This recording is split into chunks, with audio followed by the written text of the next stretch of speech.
እንዴት ጨምርበት። እሺ በላይነሽ ግርማዬ ዘሪሁን አብጤ። እሺ በላይነሽ ግርማዬ ዘሪሁን አብጤ።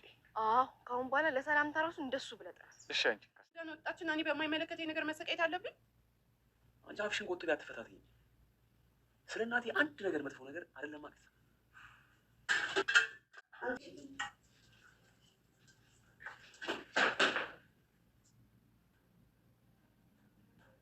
ኒና ለብዙ ጊዜ ሲያስጨንቃት ከነበረው አጋቿ ጋር ዛሬ የራሴንማ ነፃ ማውጣት አለብኝ በማለት እንግዲህ ከዛ ቤት ራሷን ነፃ ለማውጣት የተለያዩ መንገዶችንና አማራጮችን እየፈለገች ትገኛለች። በተለያየ ቀን ለኪያና ለሰኖ ስልክ ደጋግማ በመደወል እርዱኝ እያለች የነገረቻቸው ቢሆንም ይህን ነገር ግን ከግንዛቤ ውስጥ ሊያስገቡላት አልቻሉም። ሆኖም በስልክ ካወሯት በኋላ ኒና በሰላም ነው ብለው ተደናግጠው እነሱም ወደ ቤት ሄደው ከጠይቋት በኋላ በአካል ሄደው ሲያዩትና በስልክ የተነገራቸው ነገር አንድ ስላልሆነላቸው በዚህም የተነሳ እየተበሰጫጩ ወደ የቤታቸው ይመለሱባት ነበር። ነገር ግን ኒና ወዳ ሳይሆን ተገዳ ነው። ያ አስጨናቂ ብላ የሰየመችው ስም ወይም ደግሞ ራሱን ስፒድ ብሎ በሚሰይመው ስም እውነቱን ነግረሻቸው ከሆነ ወደዚህ ቤት ሲመጡ ቀጥታ ሽምጥጥ አድርገሽ ትሸውጃቸዋለሽ፣ ያለዛ ግን ታውቂያለሽ ምን እንደማረግሽ፣ ጉረሮሽን እንመበዛለሽ እያለ ሲያስፈራራት ልክ ስፒድ እንደሚላት በሙሉ ታደርግና ተመልሳቸዋለች። እነሱም ይህንን ነገር ከግንዛቤ ውስጥ በማስገባት አይ ይቺ ልጅማ እየተጫወተችብን ነው ብለው ይመለሳሉ። በሌላ በኩል እንግዲህ ናቲ አዲስ እንግዳ ወደ ቤቱ ይዞ ሊመጣ ነው። ወደ ቤት እንበለው እንጂ ናቲ ለካ ቤት የለውም አይደል? ለጓደኛው ቅዱስ ደወለና እንግዲህ በጣም የምታምርም ቡጥዬ ልጅ ይዤ ልመጣ ነውና እስኪ አንዳንድ ነገር ሰርተ ጠብቀኝ ይለዋል። ቅዱስም እንኳን ላንተ እንግዳ ሰርቼ ልጠብቅህና ለራሴም ሰርቼ መብላት አቅቶኛል፣ ከፈለክ ራስ ሰርተ ጠብቃትና ራስ ሰራለት፣ እንደውም ወደዚህ ቤት ምንም አይነት እንግዳ ይዘህ እንዳትመጣ በማለት ቢነግረውም ናቲ አልሰማም በማለት እንግዲህ ቅዱስ እውነቱን ቢነግረውም ያ ናቲ ሊገባው ስለማይችል እንደምንም አድርገው ወደ ቤቱ ይዟት መጣ። እኔ ይህንን ቤት አልፈልገውም ማለት አይደለም፣ ገና አላድርበትም፣ ምግብ አልሰራበትም ማለት ቤቱ አያስፈልገኝም ማለት አይደለም። ስለዚህ ማንንም እየሰበሰብክ ማለት ታመጣ አልፈቅድልህም በማለት አናግሮት ነበር። በሌላ በኩል እንግዲህ ኪራ ከጎረቤት ልጆች ጋር የተለያዩ ቡናዎችንና ወተቶችን በገጠሩ ማህበረሰብ ገብቶ ሲጠጣና ሲበላም ነበር። በዚህ የተነሳ ጽናት እንግዲህ ለምን ከኔ ለይተው እሱን ብቻ አስገቡት በማለት ቅናት ጭርጭር እያደረጋት ይገኛል።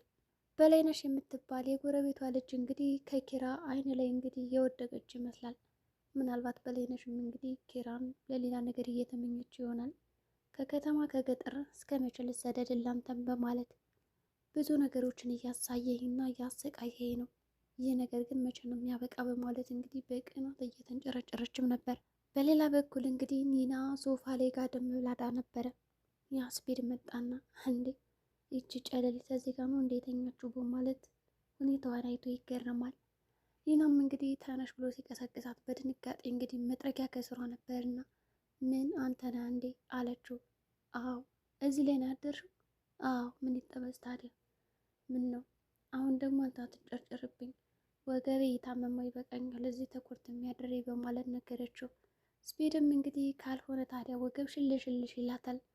አይ ምናልባት ደግሞ በወገቤ ጀምረህ በአንገቴ ብጨርሰውስ ይቅርብኝ፣ ራሴው መሜን አስተምማለሁ በማለት ትተዋለች። እኔ ምልሽ እስኪ የሆነ ነገር ሰራሪልኝ፣ የሆነ በቃ ሆድ የሚያሞላ ምግብ ሰርተሽ እስኪያገኝ ይላታል። ኔናም እንግዲህ አጥሚት ልስራለ ትለዋለች። ምን አጥሚት ደግሞ ምንድን ነው እሱ በማለት እንግዲህ ይነግራታል። ለማንኛውም እሺ ልስራ በማለት ብድግ አለች እና ወደ ኪችን ገባች። በሌላ በኩል እንግዲህ ሰኑ ጓደኞቿን ወደ ቤቷ እየጋበዘቻቸውም ነበረ። ኪያና ምሩም ወደ ቤት ሄደዋል። እንግዲህ ሰኑ ቤቷን ፏ ሽብርቅ ድምቅ እያደረገችው ነው። እንግዳ ሊመጣባት ስለሆነ በዚህ ሁኔታማ መቀበል የለብኝም በማለት ቤቷን ድምቅ ድምቅ እያደረገች ትገኛለች። ያ በዛብህ የተባለም እንግዲህ ካሳ ለመብላት ወደ ኋላ የማይለው አሁንም ቢሆን እየዛተ ይገኛል።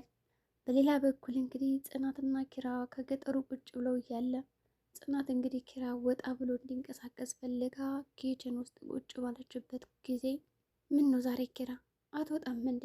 ከኔ ላይ እኮ አፈጠብኝ ዋልክ። እንንቀሳቀስ እንጂ እያለች እንግዲህ የሆነ ምሳሌዎችን ትሰጠዋለች። ኪራም አንቺ ካለሽልኝ እኔ ወዴትም መሄድ አልፈልግም። ስለዚህ አንቺ ከወጣሽ እዚህ ጓዳ እኔም ልወጣ እችላለሁ በማለት እንግዲህ ያናገራታል። ጽናትም ወይ ጉድ ዛሬ ደግሞ አንተ ብሶባል ማለት ነው በማለት እንግዲህ እሺ እኔ በቃ ገብቼ እሳቱን ላቀጣጥለው አንተ ወጣ ብል ትለዋለች። እኔም አብሬሽ እመጣለሁ ይላል። አረ ወንድ ልጅ ከገጠር ኪችን አይገባም በማለት እንግዲህ ብትናገርም ምን ችግር አለው ታዲያ በማለት ለመግባት ሲሞክር ጽናትም አይቻልም ብላ የተለያዩ ምክንያቶችን ሰጥታ ወደ ውጭ እንዲወጣ አድርገዋለች። በዛብህ የተባለውም እንግዲህ እሺ አንተ በሽማግሌ ያስታረከኝ አይደለም ታያለህ፣ በልጆቹ አሳበብክ እንጂ አንተ ራስህ ቢሆን በጣም መናጤና አረመኔ ሰው ነው በማለት የጽናትን አባት እንግዲህ እየተናገረው ይገኛል። በዛብህ እንግዲህ ምንም እንኳን ካሳ ቢሰጠውም በቃ የሚል ነገር አይደለም ታያለህ፣ ቀስ ብዬ አሁን መሰሪ ሆኜ እባብ መስዬ ከቤት ውስጥ ገብቼ የተለያዩ ነገሮችን እዘርፋለሁ። ታያለህ ጠብቀኝ፣ እኔ በዛብህ አይደለሁም። ወንድሜ እስከሚፈታ አሁን ሁሉን ነገሬን ጸባይን ቀይሬ ልስልስ ብዬ ወደ ቤት እገባለሁ። ከዛ በኋላ ግን የማደርጋቸውን ነገር እኔ ነኝ የማውቀው እያለ ብቻውን እየዛተ ይገኛል። ወንድሙ በመታሰሩ እንግዲህ ይባስ ብሎ እንግዲህ ንዴቱና ያግፉ ተጨምሮበታል። ጥላቻን ያደረበት ወንድሜንም እናንተ አሳስራችሁ ያንተ ልጅና አማችህ እዚህ ገጠር ማህበረሰብ ላይ መጥተው እንደዚህ በነፃነትማ እንዲንቀሳቀሱ አልፈቅድም፣ ስለዚህ ጠብቁኝ በማለት ላይ ይገኛል። እንደዚህ ዝቶ ካበቃ በኋላ ጋሼ ይመጣሉ። በዛብህ ዛሬ ደግሞ በሰላም ነው እንዴ? ከዚህ ጠዋት ላይ ምንድን እያረክ ነው ይለዋል። አይ ምንም አይደለም፣ በጠዋቱ እዚህ ጋር ወጥቼ ልንቀሳቀስ ብዬ ነው በማለት እንግዲህ የጽናትን አባት ሰላም ይለዋል። በተረጋጋ ሁኔታም ነበር ያናገረው። የጽናት አባትም እንግዲህ ተገርሞ በዛብህ ግን ዛሬ ከወትሮ ለየት አልክብኝ፣ በሰላም ነው ብሎ ይነግረዋል። በሰላም ነው በማለት እንግዲህ መለስለት። ሆኖም እንግዲህ ወደ ቤት ግባ ከተባባሉ በኋላ እመጣለሁ በማለት እንግዲህ በዛብህም የጽናት አባትም ጉዟቸውን ይለያያሉ። ናቲም እንግዲህ እንግዳ የተባለችውን ወደ እነ ቅዱስ ቤት አመጣት። ቅዱስም እንግዲህ ቤቱ ጋር ቁጭ ብሎ ነበር የጠበቀው። ሊቆልፈው ብሎትም ነበርና መቼም እንግዳ ክቡር ነው በማለት ቤቱ ውስጥ ቁጭ ብሎ ጠበቃችሁ። እንግዲህ ያቻለም የምትባለው ወዲያውኑ እንደገባች ነበር ቤቱ በጣም ያምራል ብላ ሄዳ መለጣጠፍ የጀመረችበት ከቅዱስ ላይ። ቅዱስ ነገር ምንም ደስ አላለውምና ናቲ ምንድን ነው ያመጣብኝ በማለት በእርጋታ ለማናገር ሞከረ። አለም የተባለችው እንግዲህ ከናቲ ዘር ከመቀመጥ ይልቅ ከቅዱስ ጋር ነበር ሄዳ መቀመጥ የፈለገችው። ቅዱስም እንግዲህ ከአንደኛው ሶፋ ወደ አንደኛው ሶፋ ሲሸጋገርላት ነበር። ሆኖም መከታተሏን አላቆመችም። ይህች ቀበጥ የሆነችው እንግዲህ በጣም ወቀኝ፣ እንዴት ነው ነገሩ እያለች ማራገብ ጀመረች። ናቲም እንግዲህ ከፈለግሽ ከቅዱስ ሻወር ቤት ሄደሽ መታጠብ ትችያለሽ ይላታል። ቅዱስም እንደዚህማ ሊሆን አይችልም በጭራሽ፣ እኔ ሲጀመር እንዳታመጣ ብዬ ነበረ፣ አይቻልም በማለት ይነግራታል። ያቺ ቀበጥ የሆነችው እንግዲህ መንገዱን በሙሉ መሄድ አልችልም እያለች ከናቲ ጋር ስትጨቃጨቅ ነበር። ከደረሰችም በኋላ እንግዲህ ግዴታ ሻወር ቤት ካልወሰድኩ በማለት ጭቅጭቅ ውስጥ ገብታለች። ናቲ የተባለውም እንግዲህ ይኸውልሽ እንቡጥዬ ቅዱሴ በጣም ብሩክና የዋህ ሰው ነው። ምናልባት እኮ ለስለስ ብለሽ እና ጠጋ ብለሽ ብታወሪው ሊፈቅድልሽ ይችላል ሻወር እንድትወስድ በማለት ጠይቃት።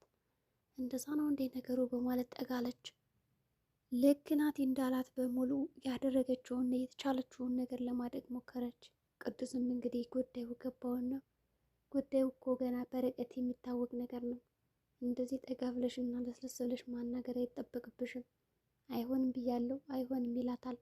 ልጅቷ ግን ምንም የምትሰማ አልነበረችም እና አሁንም ቢሆን እጁንም እግሩንም መደባበስ ጀመረች። ቅዱስ ይሄ ነገር ምንም ደስ አላለውም። ናቲ ማውራት አለብን ወደ ኪችን እና እንሂድ በማለት እንግዲህ ጓደኛውን ጠርቶ ለብቻ ማናገር ፈለገ። እሺ ምኒቱን ያመጣብኝ በማለት ጠየቀው። አለቃዬ ናት እኮ ይለዋል። ምን ጭራሽ አለቃ ናት ይች? ምን አይነት አለቅነት ነው እንደዚህ የሚያቅ በጠብጣት? ናቲ እንግዲህ ተመችቶታል የቅብጠቷና ለስለስ ማለቱ፣ እንዲሁም ደግሞ በአሰሪና በሰራተኛ መካከል ያለው ነገር ከፍቅረኛም አልፎ የሚታይ ይመስላል።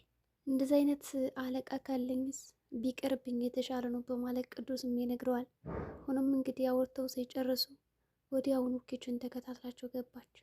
አንቺ እንዴት ነው የሚያደርግሽ በሰው ቤት እንደዛ አይነት ነገር ቢቀርብሽስ በማለት ቅዱስ ያናግራታል። እሷ እንግዲህ ፍቃደኛ አልሆነችም ለማዳመጥም ለመስማትም። በልውጡልኝ ይላቸዋል።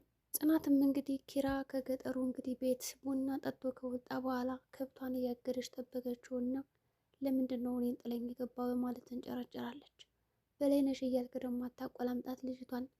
በላይነሽ ከናባቷ ከናያቷ መጥራት አለብህ እንጂ በላይ እያልክ ካቆላመጥካት ከኔ ጋር ጠብ በማለት ተንጨረጨረችበት። ኪራ ቢሆንም እሺ በቃ አትናደጅ በማለት እንግዲህ ለማረጋጋት ሞከረ። ተከተላትም የሆነ ቦታ ላይ እንግዲህ ቆም አሉና እኔ በቃ ያንተ የኔ ብቻ ለማድረግ ምን ማድረግ አለብኝ? ከከተማ ወደ ገጠር፣ ገጠር ባመጣም እዚህ ከተማው ሶሲ ቤት እያለች እንግዲህ በህይወቷ ያሉትን ሰዎች እያንዳንዱ ማስታወስ ጀመረች። ኪራም ቆም ብሎ እሺ በቃ ይቅርታ በማለት ጠየቀ። እንግዲህ ጎዳና ላይ ከተቃቀፉ በኋላ እንዴ እዚህ እኮ መንገድ ላይ ነን ዞር በለቀቀ በማለት እንግዲህ ግፍትር አድርገው ሄደች። እየሄደች እያለ ከዳዊት ጋር ይገጣጠማሉ። ዳዊት እንዴት ነው ጠፋ ትለዋለች። ያው ከኪራ ትንሽ ራቅ ልበል ብዬ ነው እንጂ አለው ይላታል። ለማንኛውም እንዳትረሳ ብቅ በላለችው። በሌላ በኩል እንግዲህ ኒና ደውላላን ነበር ለሰኒ። ሰኒም እንግዲህ እች ልጅ ምን ሆነበት ማለት ወደ ቤት ሄዳ ነበረ። ወደ ቤት ከሄደች በኋላ ግን ጉዳዩ ሌላና ቀልል ያለ ነገር እንደሆነ ስታቅ ደብድባን ነበር የተመለሰችው። ምሩም እንግዲህ መሄድ አልቻለችም። ከናሆም ጋርም እያወራችም ነበረ። ታዲያስ መቼ ነው የምትመጣው በማለት ጠየቀችው። በቅርብ ስራዬን ጨርሼ እመጣለሁ ይላታል። ሰኑም ወደ ቤት ከመጣች በኋላ ይቺ ኒና እኮ በጣም ቀለደችብን ትላለች። ኒናም እንግዲህ ምግብ ከሰጠችው በኋላ ለዛ ስፒድ የሚባለው ሰው በልቶ ከጨረሰ ወደ ኪችን መጥቶ እቃውን ነበር የወረወረላት። ሆኖም እንግዲህ ገልሻለሁ ተይ ዝም በይ ፋራ እያለ ብዙ ነገር አላት። ኒናም እንግዲህ ከዛ ቤት ለማምለጥ ጀርባውን መታው እንግዲህ በሩን ከፍታ ነበር ያመለጠችው። የዛሬው ቪዲዮአችን እንግዲህ ይህን ይመስላል። በቀጣይ ቪዲዮ እስከምንገናኝ መልካም ጊዜ ይሆንላችሁ።